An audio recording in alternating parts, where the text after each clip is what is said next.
I can't tell, Mom? Merlin, his chest fucking hurt at that weak tone. You will, just not yet. She's not ready to see it, okay? Scorpius nodded with a sigh. Do it again? This certainly was his son. One more time. Hermione rubbed her head as she hurried toward the steady knock on the other side of her door. Coming! She hastily opened the door. Draco? Good morning. What are you doing here? She yawned, but stepped to the side. It's so early.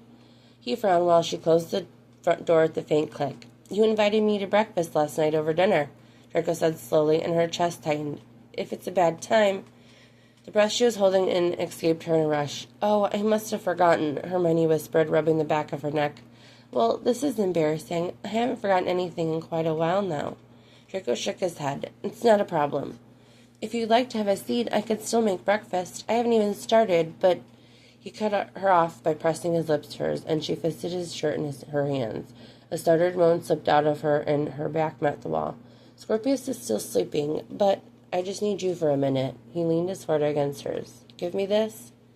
Dazed, Hermione nodded, allowing him to steer her around the corner and kiss her until she couldn't breathe. The first thing she'd done that morning, after Draco had released her just as her son clambered down the stairs, was call her doctor. The receptionist was cheery as always, spitting out the soonest available date. Or she had been until Hermione said quietly into the receiver, Is there anything sooner? I believe I may be experiencing gaps in my memory again. It felt like a dam breaking open to say the words out loud while Draco rubbed slow circles over her back, his knuckles applying the slightest pressure. Dr. Karen instructed her to come in that afternoon and insisted they skip the formality of her former visits. And while he prescribed stronger medication for her migraines, he suggested that they take the extra step of taking scans of her brain. It had been uncomfortable. The machine made her nauseous while she squeezed her eyes shut. His face had given nothing away when he bid her good day, pressing the prescription into her waiting hands with a promise to call her the second there was any news.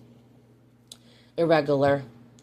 The receiver slipped from her grasp as the call ended, but Dr. Karen's voice echoed in her head. Sliding down the counter, her chest numb, Hermione hardly registered the sound of footsteps nearing her until she recognized Draco's boots. Hermione, he knelt down. What's wrong? She dove forward, throwing her arms around his neck as a sob tore free from her chest. That was my doctor. Did I tell you they took scans last week because of my migraines? Hermione twisted into him, and his arms locked around her. No, his lips barely moved against the top of her head. What did he say, Hermione? She noticed distinctly that he didn't ask if everything was all right like he'd done before, probably because he already knew it wasn't. They found, Hermione hiccuped, irregular activity in my brain. They said they don't know what it means. Draco inhaled sharply. It could be nothing. Support. That was what she needed. Hermione found she didn't care to hear it just then.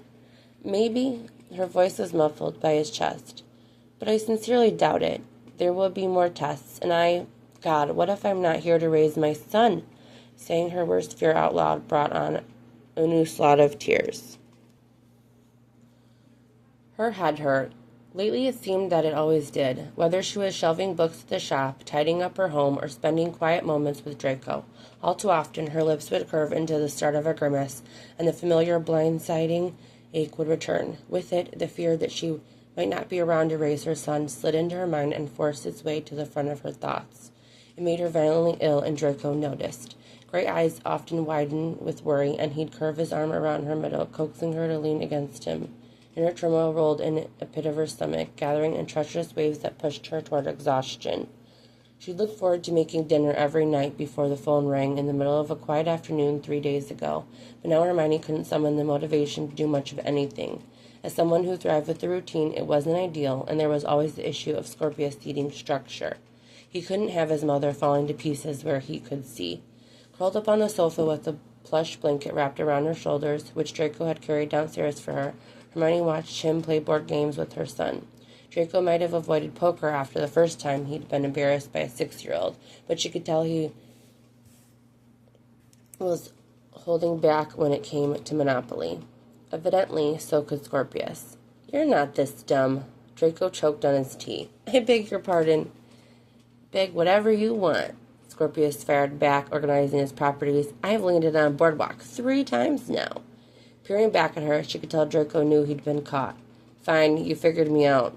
A pain twisted in her chest when Scorpius glared at Draco. God, they look so much alike. There had never been any denying it, of course, and she was still keenly aware of the stares they'd occasionally earned whenever they were in public, but Hermione had never been quite able to get used to it. A ragged sound forced its way free of her chest. "Excuse me," she muttered, standing only to find herself wobbling on shaky legs. "I'll be right back." Hermione hurried away, draping the blanket over Draco's shoulders, but she could feel his gaze burning into her back as she climbed the stairs. Cupping the side of her head, she thought for what must have been the 100th time that she was fed up with the random pains. Hermione snatched the blue bottle from the bedside table, twisted the cap while holding it down, and swallowed 2 caplets without a drink. She didn't slam it back down before locking the drawer. It would have been possible to believe her lie if she hadn't turned around to discover she wasn't alone. "What are you doing up here?" Hermione asked, her tone sharp. "You can't just leave Scorpius. He's been looking forward to seeing you all day, and—" She cut herself off, color flooding her cheeks. It wasn't Draco's fault. She was angry. He leaned against the doorframe, arms folded against his chest. "He's in the loo." "I'm sorry," Hermione murmured. "I'm just having a shitty week, and I didn't mean to take it out on you. I won't let it happen again." Draco pushed away from the trim and closed the gap between them. "Hey," he whispered, sliding his thumb under her eye to catch the stray tears.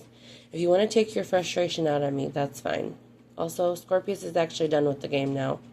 "What? Why?" Hermione could have sighed in relief at the subject change, but held that to herself. "Did you refuse to charge him money again?" He snorted. Crookshanks rolled across the board and then off the table. Hermione blinked. I should add that he flipped the board with him. Her laugh was too loud for the enclosed space. They were mere inches between his lips and hers, but the smile it earned her was brilliant.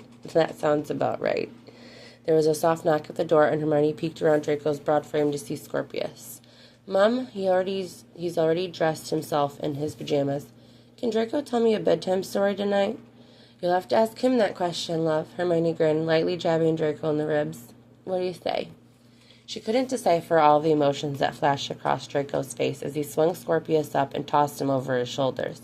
"You want a bedtime story? Then you'll get a bedtime story." Draco grinned, and the sight of pure happiness cut straight through her. It could have made her forget about everything else. Hermione waited a few moments before leaving her bedroom, and she lingered just outside Scorpius's door.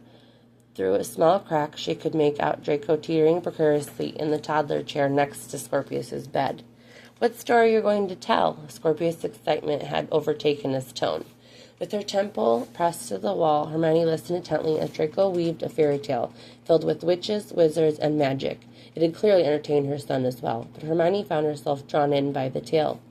In fact, she wasn't entirely sure why Scorpius loved it so much, considering half of it sounded like a love story in the middle of a fight against an evil wizard. Draco opened the door and slipped out. "Were you listening the entire time?" He swallowed, his throat bobbing with emotion. "You're grinning like mad. Did you like it?" Hermione reached for him, sliding her fingers through his. "You're great with him. Have I ever told you that?" "Not directly, but it's been strongly implied." "He adores you," Hermione whispered, pressing her lips to his knuckles, "and I'm so grateful for it." His face softened. "I feel extremely lucky to be able to be a part of his life, no matter how big or small that part may be." Leading him down the corridor, Hermione glanced over her shoulder, lifting a finger to rest against the bow of her lips. "Quiet." She tilted her head toward her bedroom. "I don't want you to go." The dark look that took over his features was positively wicked. "That's all you ever had to say," Draco rasped and picked her up as he knocked the door open with his foot. "Should I lock it?" She nodded, just in case. He carried her to the large bed and sat on the edge, achingly familiar to the way this had happened the first time, and something... "Eyes on me, love." Draco lifted her shirt over her head, and his fingers skimmed her sides, knuckles rolling over her hips. "You've been thinking too much." Moving her hips against him, Hermione could feel his hardening link through her jeans. "And you are talking too much." Draco's nose twitched, and a laugh rumbled from deep inside his chest. "I've barely said anything." "Less talking," Hermione smiled, pushing him onto his back and straddling his hips. "More doing." She nipped the shell of his ear. Clasping her brow with just one hand, which shouldn't have impressed her nearly as much as it did, considering he'd done it before, Draco surged up to kiss her. It wasn't gentle. He drew her lower lip in between his teeth, eyes flashing as the motion drew a whimper from her. Her nails cut into his shoulders when she ground down on him. Hermione wasn't sure how they found the will to part in order to undress completely, even if it only lasted 10 seconds at the best. Hands closed around her hips, digits digging into her skin in a way that made her feel alive. Draco pressed her flat against the mattress before kneeling between her thighs. As she gripped the sheets, Hermione propped herself up to watch him drag her knickers down her legs with his teeth, his gaze never leaving hers. "I'm not sure how I've gotten so lucky," he said, and almost entirely to himself as he lowered his mouth. Hermione writhed under him, bunching the sheets in her fists as her teeth cut into her lip to prevent the loud moan that threatened to force its way out. Reduced to weak whimpers, she watched him hitch her leg over his shoulder and dug her fingers into his hair. "Bloody fuck," Hermione gasped, lifting her hips without thinking as she pulled his hair. "Draco, Oh!" A soft mule fell away from her, but it wasn't nearly soft enough. "We need to be quiet, love," he smirked, licking a strip up her folds as he watched her. Draco held her down, his fingers pressed into her pelvis as his tongue slid against her slower than she would have liked, which she mentioned, and heard a muffled chuckle from between her thighs before his pace quickened. "Draco, He moved quicker then, and she could follow, and she covered her mouth as she cried out, his dark stare leveled with hers as her chest rose and fell with shallow breaths. "Need to be quiet. Did you already forget?" Draco teased, resting in the cradle of her thighs. Her hand covered his. "You make me forget a lot of things." Stranger kicked in her sleep. She always had. But this was different. Draco woke her thrashing beside him in bed. He grabbed onto her, slipping an arm around her waist as her lips parted in a silent scream. The space between her brows was furrowed and her mouth framed around his name. Weighing the options, Draco fumbled for his wand that he'd stashed between the mattresses. He couldn't stand being without it when there was the constant worry that anything could happen. He'd barely cast a silencing charm before a gut-wrenching scream filled the space and his heart pounded painfully in his chest. It sounded so fucking familiar that he wanted to vomit. Draco had only heard her scream like that once, and had risen in the drawing room of Malfoy Manor as his aunt carved into her. Then there was his name. Hermione's eyes shot wide open, so dark he couldn't make out the color. It resembled fire whiskey. The sheets were a mess around her hair frizzy, and it slammed into him like a ton of bricks. This was Granger staring at him. War-torn, Order of the Phoenix fighter, his girlfriend, and not the young, single mother he'd found in a sleepy, hollow-esque town in France. Tears stung his eyes, and each breath he took was barely there. "Draco? Draco?" she choked. Hermione threw herself against him, and her weight nearly sent them both tumbling from the bed. Burying her face in his neck, she whispered, "I'm so sorry I never told you about Scorpius, that I was pregnant. I was so scared, and He slanted his lips against hers, desperately winding his fingers into her hair as tears openly slid down his cheeks.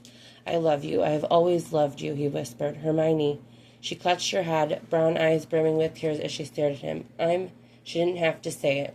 "Hermione," he shook his head, holding her up as she murmured that it hurt. "Hermione, please don't go. I'm begging you. Hermione, please." He watched her try to stay, but she couldn't fight it off when the curse struck once more and her eyes slowly rolled back in her head.